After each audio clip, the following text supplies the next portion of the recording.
Aujourd'hui, dans le cadre de notre rendez-vous avec le pays de la Déodécie, on reçoit Mathilde Vincent. Bonjour Mathilde. Bonjour Jérémy. Mathilde, vous êtes chargée des projets biodiversité. Voilà, c'est ça. Et on va parler de ruches, puisqu'à vos côtés, c'est un apiculteur, Jean-Paul Lehmann. Bonjour Jean-Paul. Bonjour Jérémy. Avec un beau projet, c'est celui-là qu'on va présenter juste avant. Un petit mot sur adopter une ruche en Déodacie.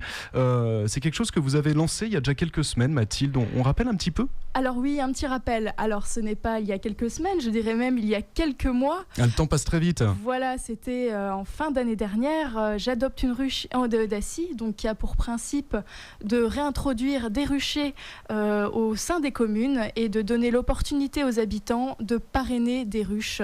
Voilà, et ainsi préserver le terroir, la biodiversité et bien entendu l'abeille qui commence à disparaître vraiment gravement. Oui, parce que c'est vrai ça, elle disparaît l'abeille. Elle disparaît. Dernièrement dans le sud, je crois que ça doit être dans la région pyrénéenne, et ils ont perdu...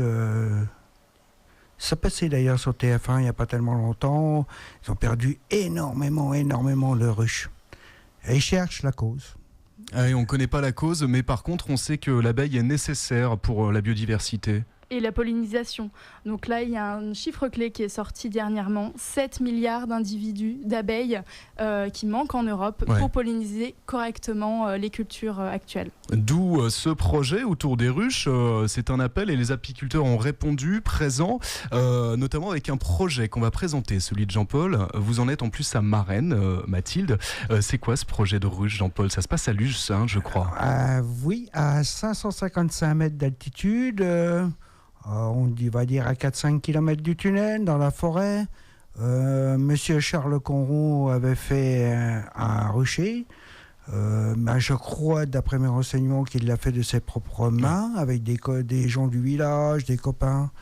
Et bon, là, j'ai fait le projet d'en faire un rucher pédagogique, de lui donner une nouvelle vie.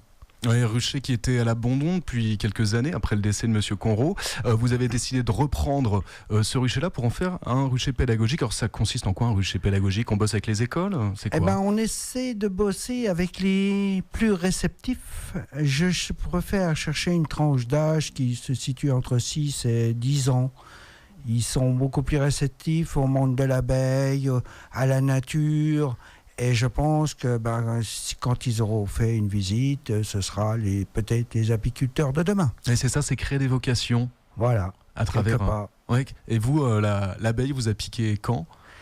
Elle m'a piqué, j'étais très jeune, mais seulement elle m'a été interdite par rapport à mon handicap jusqu'au jour où j'ai rencontré un apiculteur qui m'a dit « Mais si, Jean-Paul, c'est possible, mais il faut le faire dans un rucher. » Tu auras moins de problèmes. Et petit à petit, on prend de l'assurance et on s'en sort. Et ça se passe bien du coup avec les abeilles, hein. Vous n'en êtes pas à votre premier coup d'essai. Il y a déjà eu des ruchers que vous avez créés ? Alors j'en ai créé un à Combrimont.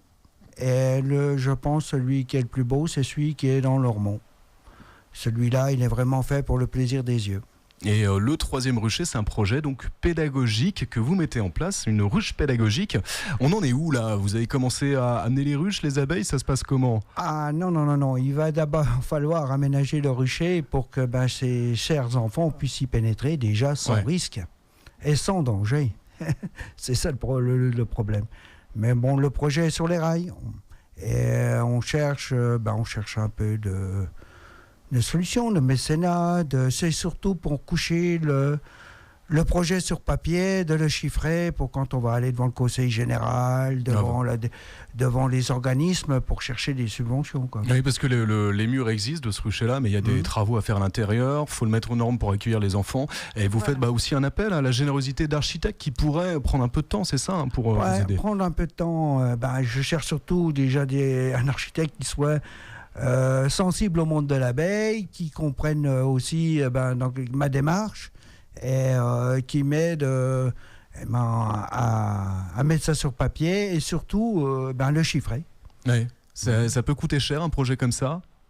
Oui, quand même. Si on veut y mettre... là, moi, dans mon cas, il faut que je rallonge la salle d'extraction pour accueillir 20 à 25 élèves. C'est les enfants qu'il y a dans une classe. Il me faudra peut-être, ces chérubins, il faut qu'ils aillent aux toilettes.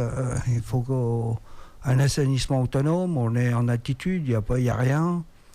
Il me faut une salle pédagogique où je puisse leur parler du monde de l'abeille avant d'aller les mener dans la salle où ils verront les abeilles de près. Et ils auront chacun un petit peu des tocs comme ça, le déguisement de l'apiculteur.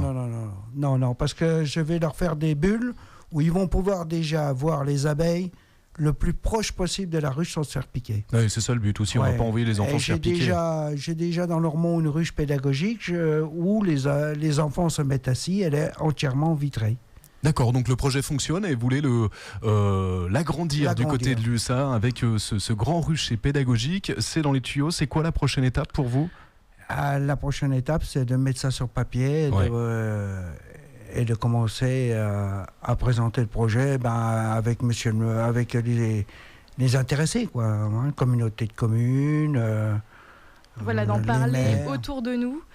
Et voilà, que ça se sache effectivement, parce que c'est un outil qui va se créer et qui a toutes les raisons d'être là sur notre territoire, parce qu'il faut rappeler que les abeilles dans les Vosges, elles peuvent faire du miel de sapin AOP. Donc voilà, je remets une couche là-dessus parce que l'abeille dans les Vosges, c'est super important. Déjà d'un point de vue terroir, c'est fondamental, mais aussi biodiversité. Je rappelle biodiversité parce que c'est ma mission. Voilà. Et surtout, ce qui est aussi intéressant, d'où mon intervention dans ce projet, c'est de faire connaître ce rucher sur tout le territoire de la Déodacie et de coupler ce beau projet avec J'adopte une ruche en Déodacie, parce que ce que je n'ai pas rappelé au tout début de cette émission, c'est que l'intérêt aussi de J'adopte une ruche en Déodacie, c'est de ouvrir le champ aux enfants, de leur permettre de découvrir l'abeille au plus près. Et cet outil-là, c'est un cadeau pour nous. Oui, ça arrive au bon moment.